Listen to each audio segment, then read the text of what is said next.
कारधा येथील वैनगंगा नदीची पाणी पातळी 242.46 मीटरवर असून ही पातळी इसारा पातळीपेक्षा कमी आहे.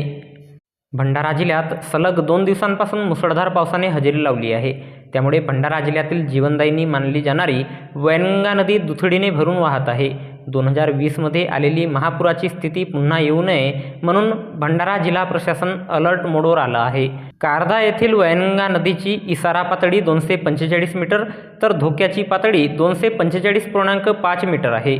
दिनांक 20 जुलै 2024 रोज शनिवारला सकाळी 11 वाजता दरम्यान कारधा येथील वैनगंगा नदीची पाणी पातळी 242.46 मीटर नोंदविण्यात आली असून ही पातळी इसारा पातळीच्या खाली आहे. मात्र खबरदारीचा उपाय म्हणून नदीकाठावरील गावांनी तसेच नदीपात्रातून आवागमन करणाऱ्या नागरिकांनी सतर्कता बाळगावी असे आवाहन जिल्हा आपत्ती व्यवस्थापन प्राधिकरण भंडाराच्या वतीने करण्यात आले आहे.